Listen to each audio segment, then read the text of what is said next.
Hello everyone, welcome to our YouTube channel. चलिए class शुरू करें हमारी आज की। देखिए फर्स्ट क्वेश्चन क्या कहता है, for any three vector A B C prove that. हमें ये A plus B plus C plus A box format में लिखा हुआ है, तो इसको ये किसके इक्वल होता है, हमारे पास होता है 2 टाइम्स ए बी सी के इक्वल। ठीक है, और हमें एक पता है बात, जब ये चीज़ें लिखी होती है ना ऐसे ए बी सी, तो इसको हम कैसे ओपन करते हैं, इसका मतलब होता है ए क्रॉस बी डॉट सी। ठीक है, इसको हम ऐसे ओपन करते हैं, इसको हम ऐसे भी लिख सकते हैं और ऐसे भी लिख सकते हैं। ओके, तो चलिए अब यही रिजल्ट हम यहाँ पे लगाएंगे। हमने पहले ली लेफ्ट हैंड साइड का यूज़ करके हम इसको राइट हैंड साइड के इक्वल प्रूव करेंगे। तो देखिए ये हमारे पास है, तो यहाँ से A plus B cross B plus C dot C plus A हम यहाँ पे वो लगा देंगे, जो हमारा फॉर्मूला होता है, जो हमें पता है इसकी वैल्यू। उसके बाद देखिए अब A plus B cross B plus C, इसको हम ओपन करेंगे कैसे, A cross B plus A cross C, फिर प्लस में बी क्रॉस बी, फिर प्लस में बी क्रॉस सी, खोल दिया। डॉट प्रोडक्ट किसके साथ है, इसकी सी प्लस ए के साथ। उसके बाद हम क्या करेंगे, ए क्रॉस सी और बी क्रॉस बी हमारे पास क्या होता है, जीरो होता है, और ये हो जाएगा B cross C dot C plus A.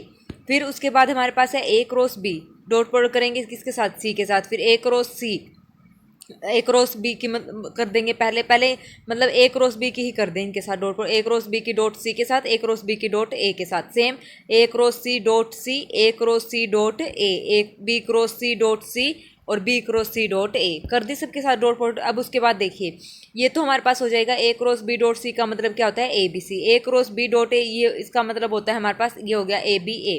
फिर उसके बाद हमारे पास ए क्रॉस सी डॉट सी, ये हो जाएगा ए सी सी, यहाँ से हो जाएगा ए सी ए, यहाँ से हो जाएगा बी सी सी और यहाँ से हो जाएगा बी सी ए। अब जो स्केलर ट्रिपल प्रोडक्ट होती है when two vectors are equal is zero, जहाँ पर भी ये स्केलर ट्रिपल प्रोडक्ट होती है हमारे पास, जहाँ पे दो वेक्टर इक्वल आते हैं तो वहाँ पे क्या हो जाती है, जीरो। तो ये अलग है ए बी सी, इसको मैंने यहाँ पे लिख दिया, ये भी जीरो क्योंकि दो वेक्टर यहाँ पे सेम है, ये भी जीरो और ये भी जीरो, यहाँ ये भी जीरो, ये सारी क्या हो जाएंगी हमारे पास जीरो। हमारे पास बचेगा बी सी ए।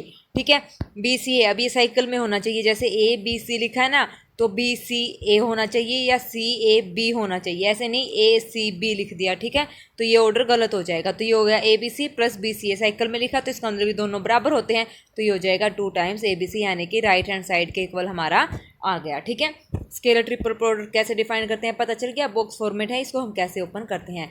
दूसरा तरीका है इसका, बी है हमारे पास, ये है A plus B plus C plus A, तो हमने यहाँ पे क्या किया है, A plus B plus zero C लिख दिया, यहाँ से zero A plus B plus C, यहाँ से A plus zero B plus C, मतलब ए प्लस बी था, यहाँ सी की कमी थी, यहाँ ए की कमी थी, यहाँ बी की कमी थी, तो उसको हमने इस टाइप से लिख दिया।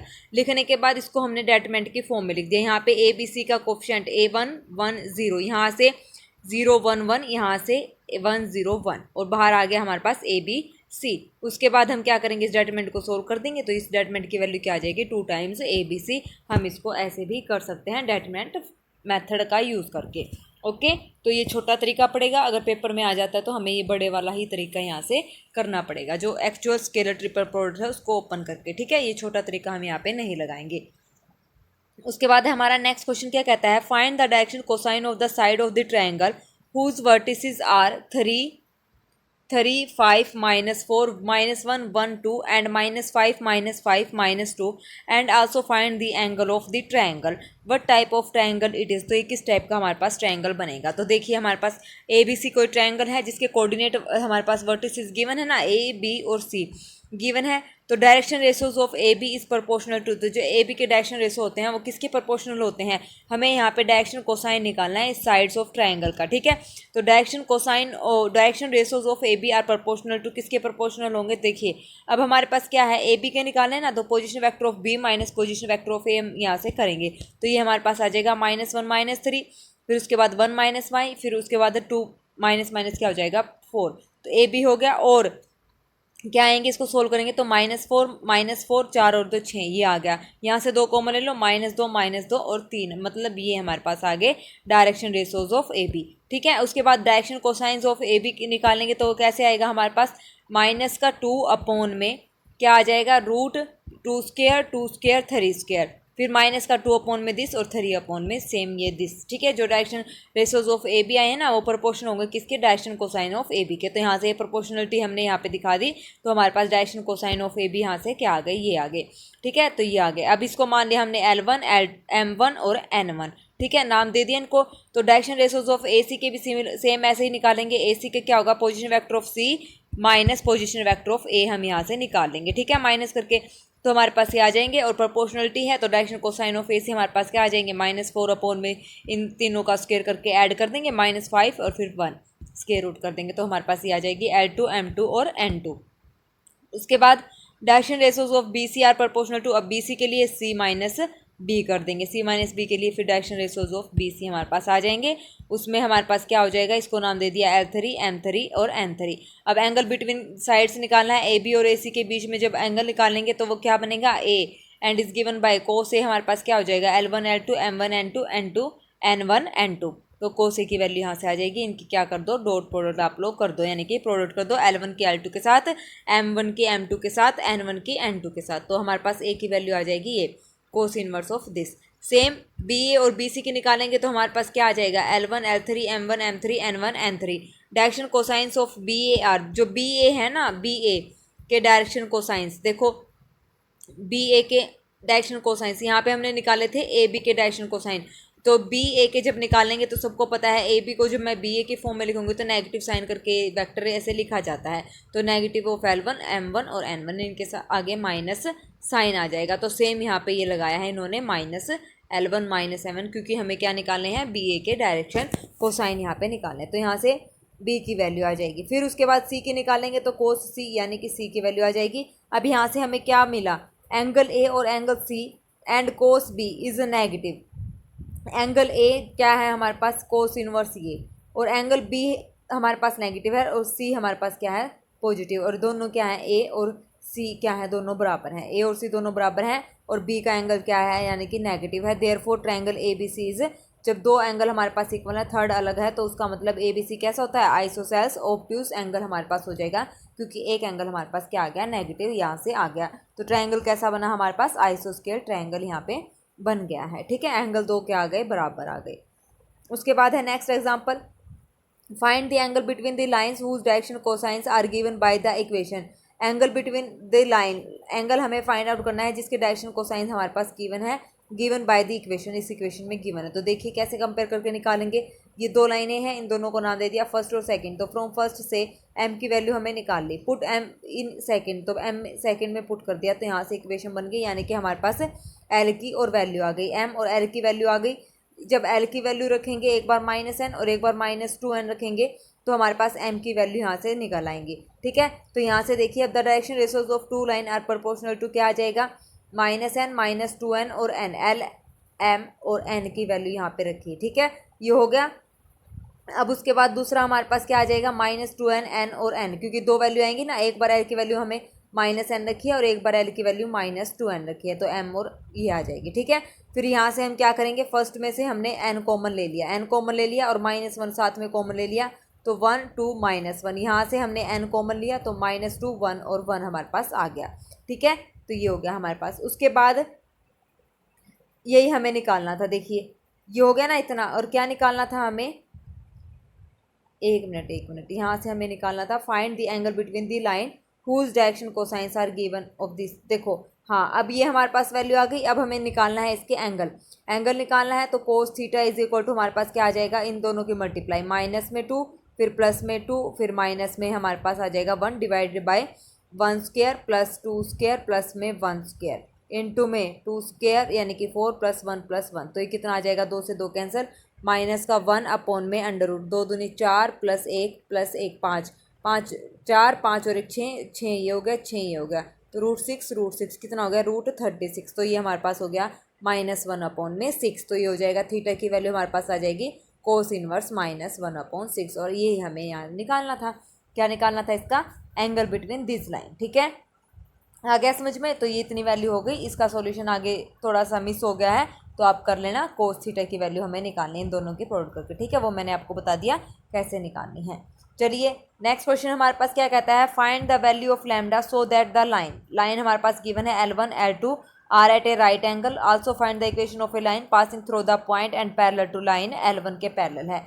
इस टाइप से क्वेश्चन भी पूछे जा सकते हैं, इंपॉर्टेंट क्वेश्चन है। ठीक है, तो देखिए the equation of the given lines are, हमारे पास ये लाइन है, सबसे पहले हमें क्या करनी है, लैम्डा की वैल्यू निकालनी है। तो this equation can be written as, तो देखो इसको हम सिंपल करके लिखेंगे जो हमारे पास होती है एक्चुअल में x minus x1 y minus y1 z minus z1, इस टाइप से हमारे पास होती है ना। तो इसको सिंप्लीफाई करके हम ऐसे लिखेंगे। तो यहाँ से 1 माइनस एक्स है तो यहाँ से x माइनस 1 लिखेंगे, तो माइनस साइन इसके साथ आ जाएगा। यहाँ से 7 कॉमन ले लेंगे, ये सही लिखा है, इसको फिर ठीक करेंगे, ये भी सही लिखा है, इसको फिर ठीक करेंगे। ठीक है, लिख दिया स्टैंडर्ड फॉर्म में। स्टैंडर्ड फॉर्म में लिखने के बाद if this line are perpendicular, अगर ये लाइन परपेंडिकुलर है तो यहाँ से हमारे पास क्या आ जाएगा, यहाँ से अगर हमारे पास क्या आ जाएगा, ये A1 है, ये B1 है, ये C1 है, ये A2 है, ये B2 है, ये C2। अगर ये लाइन परपेंडिकुलर है तो A1 A2 प्लस में B1 B2 प्लस में C1 C2 क्या हो जाएगा, हमारे पास 0 हो जाएगा। और ये चीज़ इसने यहाँ पे लिखी है A1 A2 B1 B2 C1 C2 और इक्वल टू 0। तो यहाँ से हमारे पास लैम्डा की वैल्यू आ जाएगी। लैम्डा की वैल्यू आ गई तो direction ratios of the L1 are proportional to, direction ratios हमारे पास L1 की क्या है, -3 2 λ/7 और 2 है। तो यहाँ पे लैम्डा की वैल्यू हम रख देंगे तो हमारे पास ये वैल्यू आ जाएगी। फिर उसके बाद हम क्या करेंगे, so the equation of a line passing throw, अगर ये line passing throw equation passing throw the point हो रही है ना, और हमें उसकी क्या बतानी है, इक्वेशन बतानी है जो L1 से पास हो रही है। तो इक्वेशन की लाइन बताओ क्या आएगी हमारे पास, L1 से जो पास हो रही है तो x-3 ये हमारे पास आ जाएगी। पॉइंट पासिंग पॉइंट यहाँ पे रख देंगे y-2 z+4 और जो नए डायरेक्शन रेशोज आए हैं वो यहाँ पे आ जाएंगे। ठीक है, तो ये हमारे पास नई लाइन बन गई। ठीक है, लाइन की इक्वेशन बन गई। उसके बाद हमारे पास है show that the line this and this do not intersect, हमें बताना है कि ये लाइन आपस में इंटरसेक्ट नहीं करती हैं। तो देखिए इसको हमने मान लिया लैम्डा के इक्वल, इसको हमने मान लिया म्यू के इक्वल। तो यहाँ से x की वैल्यू, y की वैल्यू और z की वैल्यू हमने निकाल ली। सेम यहाँ से x की, y की और z की वैल्यू हमने यहाँ पे निकाल ली। डू नॉट इंटरसेक्ट दिखाना है, निकाल ली। तो so the coordinate of any point on second line R, second line के कोऑर्डिनेट हमारे पास ये हो गए। ठीक है, ये जो अभी हमने निकाले हैं। If the line intersect they have a common point, अगर लाइन इंटरसेक्ट करती है तो उनका एक कॉमन पॉइंट हमारे पास होता है। So for some value of lambda and mu we must have a, तो यहाँ से 3 λ+1 किसके इक्वल हो जाएगा, इसके इक्वल। जब इनको कंपेयर करेंगे यानी कि ये 3 λ+1 किसके इक्वल है, इसके इक्वल, ये इसके इक्वल, फिर ये इसके इक्वल। ठीक है, कंपेयर कर दिया हमने, ये सारी इनको नाम दे दिया फर्स्ट सेकंड और थर्ड कर दिया। अब फर्स्ट सेकंड को हम सोल्व करेंगे तो लैम्डा और म्यू की वैल्यू हमारे पास आ जाएंगी। This values of lambda and mu do not satisfy the third equation. ठीक है, जो लैम्डा और म्यू की वैल्यू हमने आई है उसको थर्ड इक्वेशन पुट कर दिया। थर्ड इक्वेशन यानी कि लेफ्ट हैंड साइड बराबर है नॉट इक्वल टू, मतलब राइट हैंड साइड के बराबर ये नहीं आएगी। अगर ये बराबर आ जाती तो वो इंटरसेक्ट करती, अगर ये बराबर नहीं है तो वो इंटरसेक्ट नहीं करेंगे। ठीक है, तो यहाँ से मेन मकसद था हमारा लैम्डा और म्यू की वैल्यू निकाल के इक्वेशन सेटिस्फाई करवाने का। तो इक्वेशन सेटिस्फाई नहीं हुई तो वो क्या हो जाएंगी, डू नॉट इंटरसेक्ट। अगर ये पूछ लेता कि show that this line are intersect तो भी ये प्रोसीजर हमारा रहता। ठीक है, नेक्स्ट क्वेश्चन हमारे पास क्या कहता है, find the equation of a line passing through the point this and perpendicular to the planes this. Equation of a line हमें बतानी है प्लेन की जो कि इस पॉइंट से पास करती है और इन दोनों लाइन जो प्लेन है उनसे क्या है, परपेंडिकुलर है। तो देखिए कैसे फाइंड आउट करते हैं। The equation of any plane passing through the this point क्या होती है हमारे पास, a × x-1 plus b × y-1 plus c × z+1 is equal to 0। ये होता है ना ax प्लस में by प्लस में cz। जनरल इक्वेशन तो हमारे पास यही होती है। और जब पासिंग पॉइंट गिवन है तो ये हमारे पास होती है x minus x1 plus b of y minus y1 plus c of z minus z1 equal to 0। यही हमारे पास जनरल इक्वेशन होती है। ठीक है, दो जब पासिंग पॉइंट गिवन है तब तो ये लगेगी, और जब पासिंग पॉइंट 0 मतलब ओरिजिन है, जहाँ पे गिवन नहीं होते तो वहाँ पे ये ओरिजिन ही सेटिस्फाई करते हैं, मतलब ax plus by plus cz equal to 0 इस टाइप से होती है। तो यहाँ से हो गया, ये पासिंग पॉइंट है हमारे पास। If plane first is perpendicular to each one of this plane, ये दो लाइन हमारे पास प्लेन की गिवन है, अगर ये इनमें से किसी एक के परपेंडिकुलर है तो यहाँ से देखिए क्या आएगा हमारे पास, इक्वेशन मल्टीप्लाई हो जाएगी ax प्लस, इसको सोल्व करेंगे तो ये हो जाएगा ax माइनस a प्लस में by माइनस में b प्लस में cz प्लस में 1 इक्वल टू 0। तो यहाँ से हमारे पास देखिए ax की मल्टीप्लाई x के साथ करेंगे तो आ जाएगा हमारे पास a। उसके बाद हम करेंगे by की मल्टीप्लाई 2y के साथ, तो यानी कि प्लस में आ जाएगा 2b। फिर उसके बाद हमारे पास 3z है ना, तो यहाँ से आ जाएगा हमारे पास प्लस में 3c। ठीक है, इक्वल टू हमारे पास क्या आ जाएगा, 0। अब यहाँ से देखिए, अब आप बोलेंगे कि मैडम ये कहाँ गया, माइनस a माइनस b और उसके बाद है प्लस में c, ये चीज़ें कहाँ गई। अब ये देखिए, अब हमारे पास जो इक्वेशन ऑफ एनी प्लेन किससे पास हो रहा है, 1 -1 से ये पास हो रहा है, तो इस टाइप से इसकी इक्वेशन बन गई।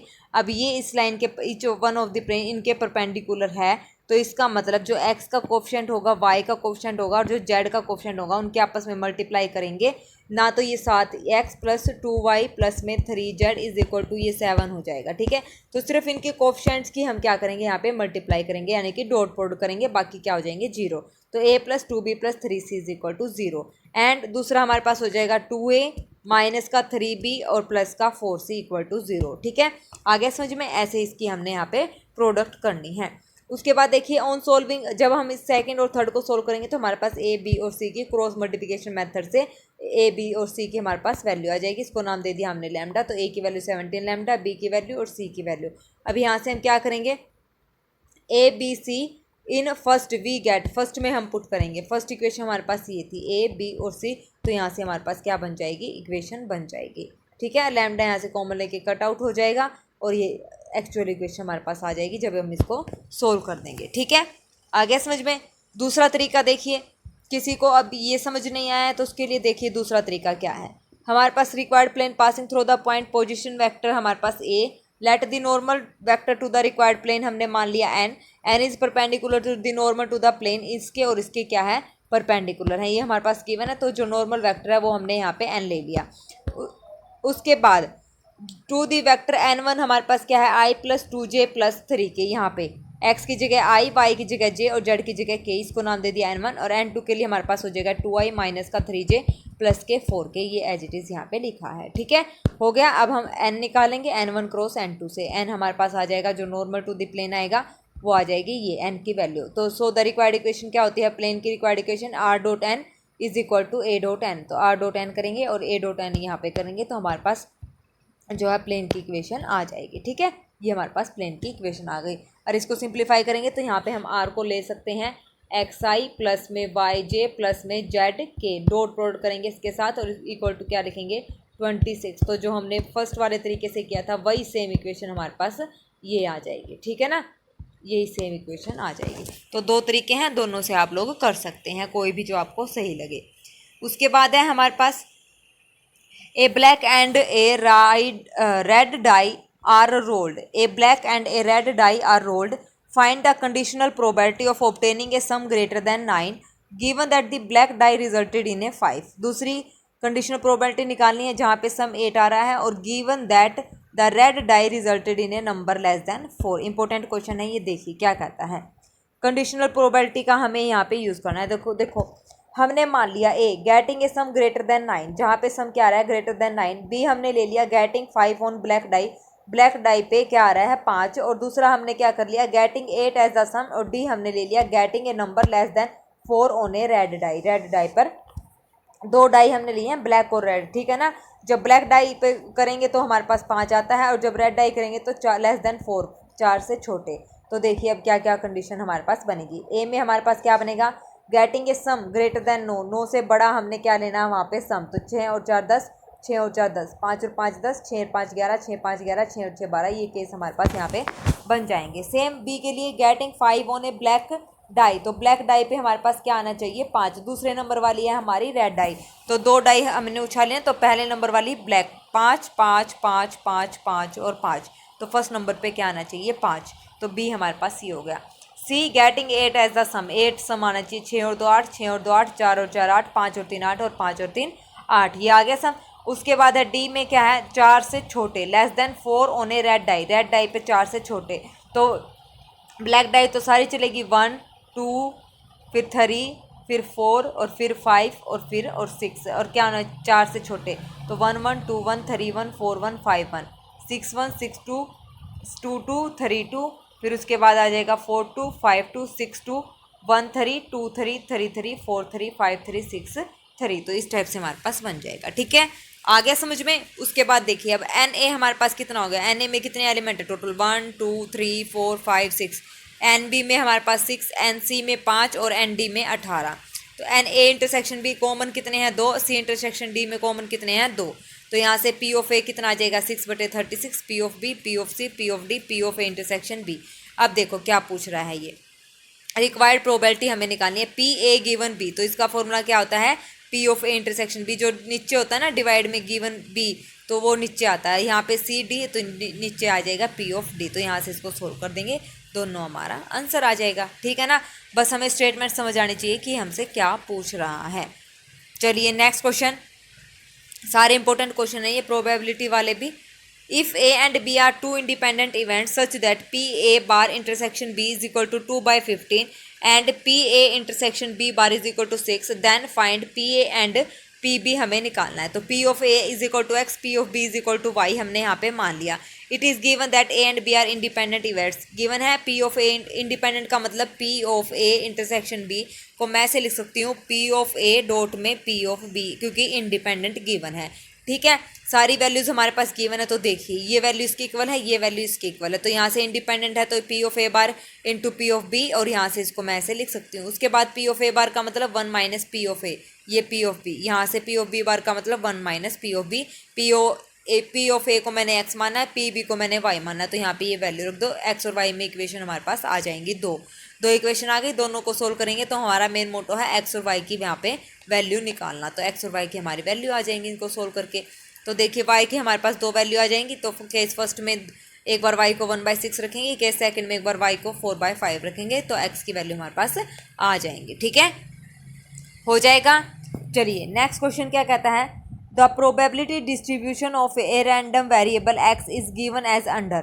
ठीक है, probability distribution of a random variable, किसी भी रैंडम वेरिएबल एक्स का प्रोबेबिलिटी डिस्ट्रीब्यूशन हमारे पास गिवन है, क्या है, P of X is equal to X K X square 4x 1 2 3 2 K X is equal to 4 5 6 0 otherwise, where K is a constant. Find first क्या निकालना है, P of X is greater than equal to 4 E of X E of 3x square. ठीक है, अब यहाँ से देखिए the probability distribution of X is as given below, तो एक्स आई हमारे पास गिवन है 1 2 3 4 5 6 तक है ना। देखिए क्या कह रहा है ये, हाँ 1 2 3 4 5 6 तक हमारे पास गिवन है। P of X is equal to X I का मतलब जब 1 है तो यहाँ पे क्या आ जाएगी, एक्स की जगह हम क्या रखेंगे के। ठीक है, एक्स की जगह सॉरी हम रखेंगे 1, 2 है तो 2, 3 है तो 3, तो ऐसे वैल्यू निकालेंगे, 2 है तो 4k, 3 है तो हमारे पास क्या आ जाएगा 9k, जब 4 5 6 है तो 2k एक्स यानी कि 8k 10k 12k। तो ये टेबल हमने यहाँ से ऐसे बना ली। ठीक है, अब क्या निकालना है, P of X is greater than equal to 4, इसका मतलब 4 और 4 से बड़ा। तो सबसे पहले हम क्या करते हैं, हम सारा ही निकाल लेते हैं, क्योंकि टोटल प्रोबेबिलिटी का सम कितना होता है हमारे पास 1 होता है, तो हमने P of X is equal to 1 x 2 3 4 5 6 सबकी प्रोबेबिलिटी निकाल ली, और इसका सम किसके इक्वल लग दिया 1 के इक्वल, क्योंकि टोटल प्रोबेबिलिटी हमारे किसके इक्वल होती है 1 के इक्वल होती है। ठीक है, तो यहाँ से हमने क्या करा, सबसे पहले के की वैल्यू फाइंड आउट कर ली, इसलिए हमने ऐसा किया ताकि हमारा क्वेश्चन ईजी हो जाए। निकाली, अब हमें निकालना है P of X greater than equal to 4, यानी कि 4 5 और 6, 4 5 6 इनको सम कर दो, ये आ जाएगा 30 के की वैल्यू यहाँ पे रख दो तो इसकी वैल्यू आ जाएगी। अब हमें निकालना है E of X is equal to हमारे पास क्या है, E of X is equal to क्या है, ई ऑफ एक्स हमें निकालना है, तो देखिए E of X is equal to 1, E of X भी हमारे पास क्या होता है 1, इसका मतलब हमारे पास टोटल प्रोबेबिलिटी का जो सम है वो कितना है 1 है, तो यहाँ से 1 2 times P of X 2 3 times 4 times 5 times 6 times. अब हमने यहाँ पे क्या किया है, 1 minute, E of X is equal to 1 नहीं है, 1 मिनट ये मेरे से गलती हो गई। ई ऑफ एक्स का मतलब हमारे पास है 1 इंटू के, प्लस में 2 इंटू 4k, प्लस में 3 इंटू 9k, प्लस में 4 इंटू 8k, प्लस में 5 इंटू 10k, प्लस में 6 इंटू 12k, तो ये आ जाएगा। तो इसका मतलब ई ऑफ एक्स हमारे पास ये आ जाएगा। ठीक है, ई ऑफ एक्स हमने निकालना है, इन दोनों की क्या होती है फ्रीक्वेंसी में जैसे करते हैं ना, फ्रीक्वेंसी निकालते हैं तो इन दोनों की मल्टीप्लाई करेंगे। ठीक है, मल्टीप्लाई करके इनको ऐड कर देंगे तो हमारे पास ये आंसर आ जाएगा। ई ऑफ एक्स ये 1 इक्वल टू 1 अलग नहीं है, ये 1 इंटू दिस है, फिर 2 इंटू दिस 3 इंटू दिस। ठीक है, ये इस टाइप से है, तो ई ऑफ एक्स हमारा ऐसे ही निकलता है। चलिए उसके बाद हमारे पास क्या कहते हैं, probability distribution of 3x square, तो 3x स्क्वायर निकालो। क्या करेंगे, जो हमारे पास x की वैल्यूज गिवन है ना उसको स्क्वायर करेंगे पहले, तो ये हो जाएगा 1 4 9 16 25 36, और फिर क्या करेंगे इनको 3 से मल्टीप्लाई कर देंगे तो ये हमारे पास आ जाएगा। कर दिया। अब ई ऑफ 3x स्क्वायर का मतलब 3 इंटू के 12 into 4k 27 into 9k 48 into 8k this into this, तो ये आ जाएगा हमारे पास, और के की वैल्यू हम रख देंगे तो हमारे पास ये आंसर आ जाएगा। इंपॉर्टेंट क्वेश्चन था ये हमारे पास। ठीक है, चलिए नेक्स्ट भी इसी टाइप से मैं क्वेश्चन लेके आई हूँ ताकि आपका अच्छे से प्रैक्टिस हो जाए, आपको समझ आ जाए कि कैसे हमें यहाँ पे फाइंड आउट करना है। तो देखिए the probability distribution of the discrete random variable X and Y are given by X और पी एक्स, वाई और पी वाई हमारे पास गिवन है। हमें प्रूव करना है E of Y square is equal to 2 times E of X. तो E of X का मतलब 0 into this, 1 into this, 2 into this, 3 into this, सबको ऐड कर दो, हमारे पास ये आ जाएगा 7/5। अब 2 टाइम ई ऑफ एक्स का मतलब क्या होगा, ई ऑफ एक्स हमने निकाल दिया, इसकी 2 से गुना कर दो, 14/5 हमारे पास आ गया, ये तो निकल गया। अब ई ऑफ वाई स्क्वायर हमें निकालना है, वाई स्क्वायर का मतलब यहाँ से वाई स्क्वायर कर दो, तो 0, 1, 4 और 9, पी ऑफ वाई हमारे पास ये गिवन है। अब यहाँ से ई ऑफ वाई स्क्वायर निकालेंगे तो दिस इंटू दिस प्लस और दिस प्लस और दिस प्लस, तो 14/5 दोनों के आगे हमारे पास बराबर आ गए। यही हमें यहाँ पे प्रूव करना था। ठीक है, next example, the random variable x can take only the values 0, 1, 2, prove that p of x 0 is equal to p of x is equal to 1 is equal to p and that e of x square is equal to e of x, find the value of p हमें बताना है। तो देखो ये हमारे पास क्या given है, p of x is equal to 0, p of x is equal to 1, क्योंकि 3 है ना, 0, 1, 2, तीनों का सम किसके इक्वल होगा, 1 के इक्वल होगा। तो यहाँ से वैल्यूज रख दो, इन दोनों की वैल्यू क्या है, p प्लस p of x is equal to 2 की वैल्यू हमारे पास आ जाएगी 1 माइनस 2p, निकल गई। एक्स आई हमारे पास 0, 1, 2, पी आई हमारे पास p 1 माइनस 2p, तो ई ऑफ एक्स निकालना है, तो इनकी मल्टीप्लाई इनकी मल्टीप्लाई इनकी मल्टीप्लाई सम कर देंगे, हमारे पास आ जाएगा 2 माइनस 3p, क्योंकि ये दोनों बराबर हैं तो बराबर रखेंगे तो वाई p की वैल्यू हमारे पास आ जाएगी। ई ऑफ एक्स आई का स्क्वायर कैसे करेंगे, इसका स्क्वायर करेंगे तो ये हो जाएगा 1, ये आ जाएगा 4, तो सेम हो जाएगा, तो ये हो जाएगा हमारे पास, ये दोनों बराबर हैं, दोनों बराबर हैं, तो p की वैल्यू हमारे पास कितनी आ गई, 1/2 हमारे पास इसकी वैल्यू आ गई।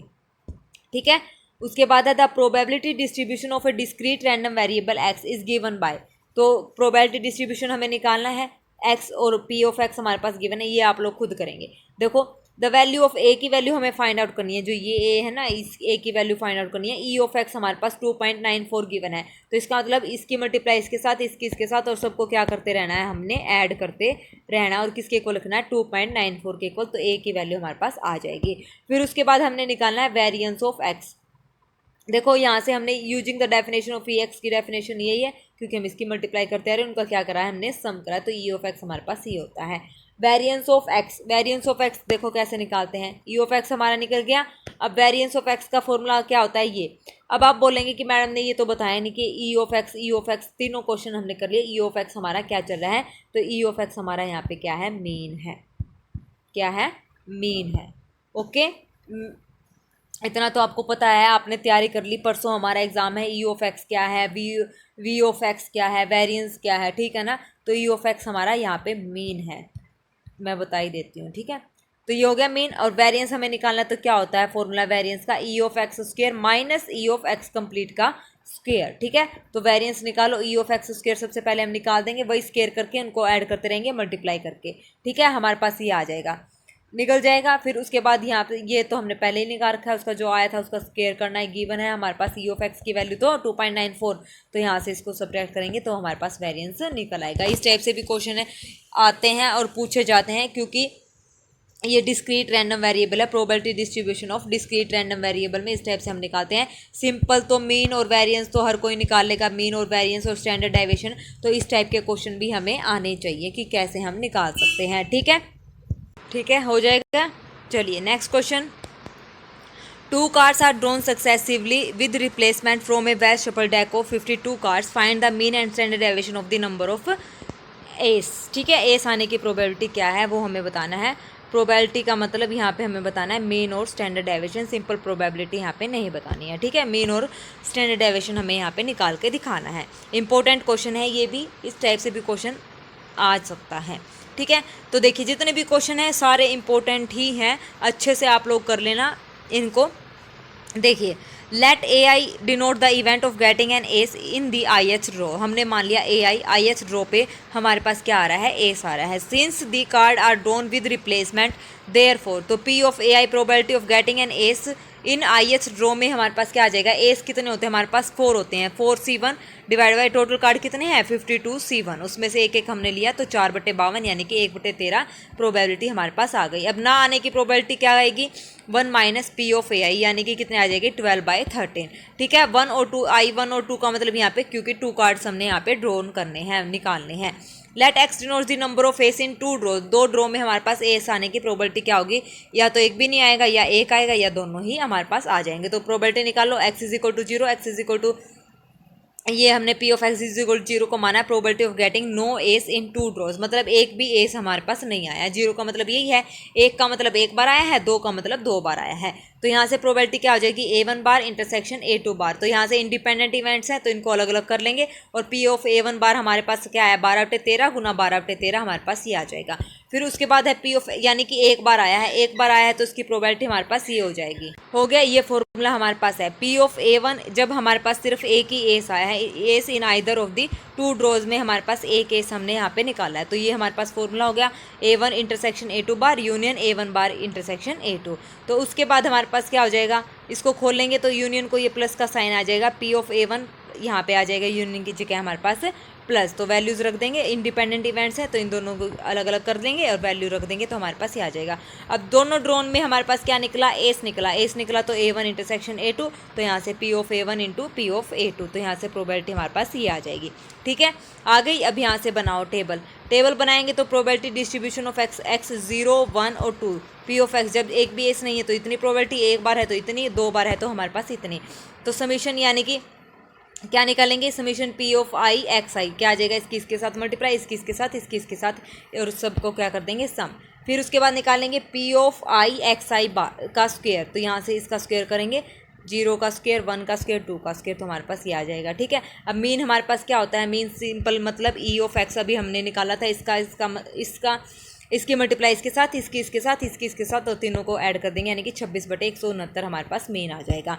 वेरिएंस के लिए हमारे पास क्या था फॉर्मूला, समीशन नहीं, वेरिएंस के फॉर्मूला था E ऑफ एक्स का स्क्वायर माइनस में E ऑफ एक्स कंप्लीट का होल स्क्वायर, तो ये था, तो ये फॉर्मूला हम यहाँ पे लगा देंगे। देखो इन्होंने कंफ्यूज करने के लिए यहाँ पे समीशन E ऑफ एक्स की वैल्यू यहाँ पे लिखी है समीशन PI XI। ठीक है, तो मीन का फॉर्मूला हमें पता है, सिंपल हम कैसे निकालते हैं, वेरिएंस के लिए हमने ये निकाल दिया, दोनों को क्या कर दिया माइनस, तो हमारे पास आ गया वेरिएंस। अब स्टैंडर्ड डेविएशन कैसे निकलेगा, अंडर रूट ऑफ वेरिएंस। ठीक है, तो अंडर रूट ऑफ वेरिएंस हमारे पास ये है, तो मीन निकल गया, स्टैंडर्ड डेविएशन हमारा निकल गया। वेरिएंस निकालेंगे तभी तो स्टैंडर्ड डेविएशन आएगा, तो ये हमारे पास हो जाएगा। ठीक है, इंपॉर्टेंट क्वेश्चन था ये, प्रोबेबिलिटी के 2-3 क्वेश्चन मैंने करवाए हैं, ये मोस्ट इंपॉर्टेंट क्वेश्चन है, तो अच्छे से ढंग से इनको कर लेना। ओके, चलिए नेक्स्ट हमारे पास है कॉन्वोल्यूशन थ्योरम के। हमने एग्जांपल तो कर लिए, 3-4 एग्जांपल हमने कर लिए हैं जो कि सफिशिएंट है। अगर आपको वो आते हैं तो इसका मतलब जो भी क्वेश्चन आएगा कॉन्वोल्यूशन थ्योरम से रिलेटेड वो आप कर लोगे। तो इसका प्रूफ मैं आपको करवा रही हूँ, स्टेटमेंट है, कोई risk. Laplace inverse F S is equal to F of T, Laplace inverse G of S किसके इक्वल है, जी ऑफ टी, ये हमें पता है। Then Laplace inverse F S dot G S किसके इक्वल है, हमारे पास इंटीग्रेशन 0 से T F U G of T minus U D U. ठीक है, अब यहाँ से देखिए, यहाँ से हमें क्या करना है, इसको हमने 5t मान लिया। ठीक है, इसको हमने क्या ले लिया, यहाँ पे 5t कंसीडर कर लिया, तो ये हो गया हमारे पास 5t हो गया। तो यहाँ से टेकिंग लैप्लास बोथ साइड, दोनों तरफ हमने क्या लगा दिया, लैप्लास लगा दिया। लैप्लास की डेफिनेशन हमारे पास क्या होती है, इंटीग्रेशन 0 से infinity E raise to power minus S T F T D T. ठीक है, अब ये कंप्लीट हमने यहाँ पे क्या कंसीडर कर लिया, एफ टी यहाँ पे कंसीडर कर लिया, तो एफ टी की वैल्यू हमने यहाँ पे रख दी 0 से infinity E raise to power minus S T D T, और ये हमारे पास क्या हो गया, एफ टी। अब हमने क्या किया, इंटीग्रेशन को इकट्ठा कर लिया, तो हमारे पास ये फंक्शन बन गया। अब उसके बाद हम करेंगे change of order of integration, जैसा कि हमने पिछली जो वीडियो है उसमें पढ़ा था कि इंटीग्रेशन का ऑर्डर हमें कैसे चेंज करना है। तो यहाँ से देखिए, एक लिमिट हमारे पास जा रही है, ये 0 से इन्फिनिटी हमारे पास किसकी लिमिट है, डी टी की। ठीक है, और ये हमारे पास किसकी है, यू की, डी यू की लिमिट है हमारे पास 0 से टी। ठीक है, तो 2 लिमिट है, तो यहाँ से हम क्या करेंगे, एक एरिया बनाएंगे, वो एरिया इस टाइप से होगा, ये टी एक्सिस हो जाएगी, ये यू एक्सिस हो जाएगी। टी एक्सिस पे यू हमारे पास क्या होगा, 0 के इक्वल होगा, और ये पॉइंट हमारे पास क्या हो गया, जहाँ पे यू बराबर है टी। ठीक है, यू बराबर है टी, और यहाँ से टी बराबर है यू, और ये टी कहाँ तक जा रहा है, अप्रोचेज टू इन्फिनिटी। ठीक है, ऐसे ये टेंड कर रहा है। उसके बाद we change the order of integration by supposing the area to be made horizontal strip. तो हॉरिजॉन्टल स्ट्रिप के अकॉर्डिंग हमने क्या कर लिया, एरिया को मेजर कर लिया। मेजर करने के बाद हमने यहाँ पे क्या करना है, चेंज दी ऑर्डर को चेंज करना है। ठीक है, जो हॉरिजॉन्टल स्ट्रिप बनी है उसके अकॉर्डिंग, तो ये 0 से इन्फिनिटी हमारे पास दूसरा हो जाएगा यू से इन्फिनिटी, मतलब यू से इन्फिनिटी, टी कहाँ से जा रहा है, यू से इन्फिनिटी हमारे पास जा रहा है, ये तो हमारे पास चलेगी ही वैल्यू, और ये यू की लिमिट हमारे पास क्या आ जाएगी, यू से मतलब जो टी ये अंदर वाला डी टी है, यू से इन्फिनिटी हमारे पास आ जाएगा। ये हमें क्या करना है, हमें ऑर्डर जो है इंटीग्रेशन का ऑर्डर उसको चेंज करना है, मतलब dt पहले लिखना है और u बाद में लिखना है, और ये डेरिवेटिव जो इंटीग्रेशन है वो एज इट इज़ रहेगा। ये लिमिट तो हमारे पास t की चलेगी, लेकिन हमने अंदर वाला यहाँ पे चेंज कर दिया, ये बात आपने ध्यान रखनी है। तो dt के साथ हमारे पास ये हो जाएगा u से इन्फिनिटी इंटीग्रेशन हो जाएगा, ठीक है। t की जगह हमने यहाँ पे क्या रख दिया, u रख दिया, ठीक है। तो for horizontal strip u varies from 0 से इन्फिनिटी, और जो u वेरी करेगा वो कहाँ से करेगा, हॉरिजॉन्टल स्ट्रिप में सबको पता है 0 से इन्फिनिटी वो वेरी कर रहा है। उसके बाद हमने क्या किया, लैप्लास ऑफ एफ टी ये एज इट इज़ हमने रखा, यहाँ पे हमने किया E raise to power minus S U को ऐड कर दिया, और इसी को हमने क्या कर दिया, सब्ट्रैक्ट कर दिया पावर में, ठीक है। तो करने के बाद ये हो गया हमारे पास। अब ये हो गया तो यहाँ से उसके बाद हमने क्या किया, यहाँ से जो एक्स्ट्रा था E raise to power minus S U F U इसको बाहर निकाल दिया, क्योंकि डी टी के अकॉर्डिंग हम यहाँ पे इंटीग्रेशन कर रहे हैं। तो ये हो गया हमारे पास, ये बाहर आ गया, डी यू बाहर आ गया और ये बाहर आ गया, लिमिट डी टी हमारे पास ये बच गया। अब हमने क्या किया, टी माइनस यू को यहाँ पे वी पुट कर लिया, वी पुट कर लिया तो लिमिट चेंज हो जाएगी। तो यहाँ पे हो जाएगा ई माइनस एस वी, ये हो जाएगा जी वी, और लिमिट चेंज हो जाएगी। जब यहाँ पे टी की जगह यू रखेंगे तो लिमिट क्या हो जाएगी, वी की हमारे पास 0। जब इन्फिनिटी रखेंगे तो इन्फिनिटी माइनस दिस क्या हो जाएगा, इन्फिनिटी, तो वी की इन्फिनिटी, तो यानी कि 0 से इन्फिनिटी हमारे पास लिमिट आ जाएगी, ठीक है। जब हमने टी माइनस यू को वी पुट किया कर दिया। अब उसके बाद हमारे पास क्या आया, ये बच गया, और ये किसके इक्वल हो गया, लैप्लास ऑफ जी एस के इक्वल, मतलब ये जी एस के इक्वल हो गया हमारे पास। ये हो गया जी एस, और ये हमारे पास क्या बच गया, ये इंटीग्रेशन हमारे पास बच गया एफ एस, तो ये हो गया F S dot G S. और ये किसके इक्वल था हमारे पास, integration Laplace of phi T, ठीक है। फाई टी हमारे पास क्या वैल्यू थी, हमारे पास थी वो इंटीग्रेशन वाली, ये वाली वैल्यू, ठीक है। तो इस लैप्लास को हम उधर ले आएंगे, उधर आके ये क्या हो जाएगा, यहाँ पे इनवर्स बन जाएगा। तो ये हमारे पास हो जाएगा Laplace inverse F S dot G S, और यही हमें यहाँ पे क्या करना था, प्रूव करना था, ठीक है। पता चला change of order of integration, ये स्टेप यहाँ पे इंपॉर्टेंट है। हमें क्या करना है, सिर्फ यहाँ पे इंटीग्रेशन की लिमिट जो रहेगी वो सेम रहेगी, बस हमें यहाँ पे ऑर्डर चेंज करना है डेरिवेटिव का। मतलब पहले डी यू था और बाहर डी टी था, तो हमने डी टी को अंदर लाना है, डी यू को बाहर रखना है, और यहाँ पे इंटीग्रेशन में सिर्फ बाहर वाले इंटीग्रेशन पे कोई यहाँ पे चेंज नहीं है, ठीक है ना। ये सेम ही हमारा चल रहा है। तो बस ये change of order of integration में इतना फ़र्क यहाँ पे आया है, ठीक है। इंपॉर्टेंट थ्योरम है, अच्छे से कर लेना, और सारे क्वेश्चंस जितने भी करवाए हैं अच्छे से इनकी प्रैक्टिस कर लेना। हमारी आई थिंक 12 क्लासेस यहाँ पे हो गई हैं इंपॉर्टेंट क्वेश्चंस की। एक क्लास हम देखते हैं कल होती है या नहीं होती है, मतलब आप अपनी तैयारी तो अच्छे से कर लेना। कल देखते हैं, एक क्लास तो मैं ले ही लूँगी कल, ठीक है। तो अच्छे से बिल्कुल अपनी तैयारी करें। अगर आप चाहते हैं कोई टॉपिक जो आपको लगता है कि वो रह गया है तो कमेंट सेक्शन में कमेंट कर देना, कल हम उसी क्लास के क्वेश्चंस, उसी टॉपिक के क्वेश्चन क्लास में कर लेंगे, ठीक है। कमेंट बॉक्स में बता देना अगर आपको कोई ऐसा कोई स्पेशल टॉपिक यहाँ पे करना है, तो जो भी बच्चे कमेंट करेंगे, जो टॉपिक आप बोलोगे तो उसी हिसाब से मैं वो टॉपिक के क्वेश्चन आपको यहाँ पे करवा दूँगी, ठीक है। तो चलिए कल मिलते हैं, अच्छे से तैयारी कर लेना। जो भी डाउट है, जो भी आपके किसी भी चीज़ के रिगार्डिंग अगर आपको कुछ पूछना है, कोई भी टॉपिक के रिगार्डिंग, तो कमेंट सेक्शन में कमेंट कर देना, तो कल हम उस चीज़ को डिस्कस कर लेंगे। परसों हमारा एग्ज़ाम है, ठीक है। तो चलिए ये थ्योरम मुझे लगा इंपॉर्टेंट है, मुझे आप लोगों को करवा देनी चाहिए। 3 से 4 क्वेश्चन मैंने इसके आपको करवा दिए थे ऑलरेडी, तो इसका प्रूफ हमने आज किया है, क्योंकि हमने change of order of integration के क्वेश्चन यहाँ पे कर लिए थे, ताकि आपको पता चल जाए ऑर्डर ऑफ मतलब चेंज कैसे हमने करना है, ठीक है। तो इसलिए मुझे लगा कि आज आपको ये करवा लेनी चाहिए थी, ठीक है। तो चलिए हमारी क्लास यहाँ पे आज ख़त्म होती है। इंपॉर्टेंट क्वेश्चन थे सारे प्रोबेबिलिटी वाले, तो अच्छे से कर लेना। कोई टॉपिक आपको करना है तो मेंशन कर देना, और कल उस टॉपिक पे आपकी क्लास हो जाएगी, ओके। तो चलिए आज के लिए बस इतना ही। Thank you very much, have a nice day.